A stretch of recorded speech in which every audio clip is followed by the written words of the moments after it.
পাহাড়ের অবস্থা ভালো না। পাহাড় অশান্ত হয়ে উঠেছে। খাগড়াছড়ির একটি ঘটনা, একটা কিশোরীকে ধর্ষণের ঘটনার পর সেখানে বাঙালি পাহাড়ি এই সংঘাত হয়েছে। ৩ জন মারা গেছে, থমথমে অবস্থা। পাহাড়িরা নিরাপত্তাহীনতায় ভুগছে, আবার অনেক পাহাড়ি চরমভাবে ক্ষুব্ধ। সব মিলায় যে পরিস্থিতি, এই পরিস্থিতিকে আবার রাজনৈতিক ব্যাখ্যাও আসছে। যেমন স্বরাষ্ট্র উপদেষ্টা বলছেন যে ভারত ইন্ধন দিচ্ছে, প্রতিবেশী দেশের কথাই বলছেন, ভারত ছাড়া আর কে। তো এটা পুরনো খেলা, এই ভারত এটা চেষ্টা করবেই। কিন্তু সবচেয়ে বড় কথা হলো যে ঘটনাটা ঘটলো অত্যন্ত নিন্দনীয়। সেখানে আবার এনসিপির হান্নান মাসুদ, তিনি আবার এই অভিযোগকে, মানে কিশোরীকে, পাহাড়ি কিশোরীকে দলবদ্ধ ঘটনাকে এটা ভুয়া ধর্ষণ বলে উল্লেখ করছে। খুবই নিন্দনীয়। আমি আসলে এনসিপির এই তরুণ ছাত্র নেতাদের কোনো বক্তব্য নিয়ে আলোচনা করতে চাই না। পুরো এই বিষয়টাই আমি অ্যাভয়েড করতে চাই। কারণ এত প্রত্যাশা পর এত বেশি হতাশা আমার ভর করেছে। বহুবার উল্লেখ করেছি যে এটা ডিজাস্টার হয়েছে এই দল করাটা, বা এরা যেভাবে রাজনীতিতে এসে এখন কথা বলছে, এই নানা বক্তব্যের মধ্য দিয়ে তারা এক ধরনের অস্থিরতা তৈরি করছে। কোন দিকে যাবে, কোন দিকে কি করবে জানি না, এটার পরিণতি কি হবে এই এনসিপির। এই দেখেন, এরকম একটা শব্দ ব্যবহার করে তারপরে তিনি বিব্রত, দুঃখিত বলতেছে।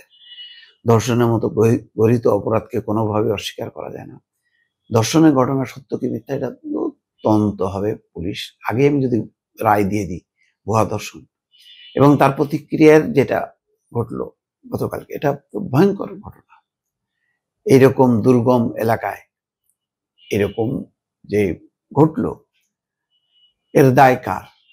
এটা কি যারা ঘটালো তারা কোন অজ্ঞাত দুষ্কৃতিকারী? আমরা কি পাহাড়িদেরকে কি দুষ্কৃতিকারী বলছি? আমরা কি দায়িত্বটা পালন করছি?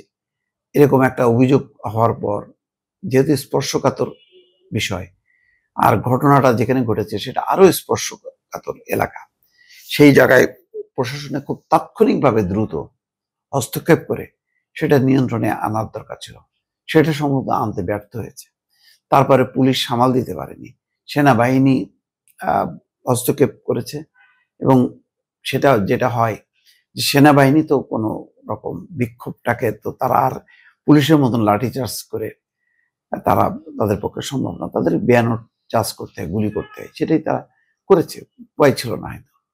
পুরো পরিস্থিতিটা তো আমরা জানি না, কিন্তু এখানে একটা সঠিক তদন্ত দরকার। যদি আবার পাহাড় পুরনো অবস্থায় চলে আসে, তাহলে এখানে অনেকগুলো শক্তি, শুধু ভারত না, মিয়ানমারের বিচ্ছিন্নতাবাদীরা তারাও কিন্তু ঢুকে পড়বে।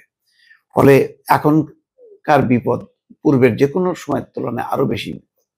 সুতরাং এখানে উস্কানিমূলক কথাবার্তা বলা, আমি নিজেও কিন্তু এটার উপরে ধারাবাহিক কন্টেন্ট করিনি, কারণ আমার কাছে ইনফরমেশনের যথেষ্ট গ্যাপ আছে।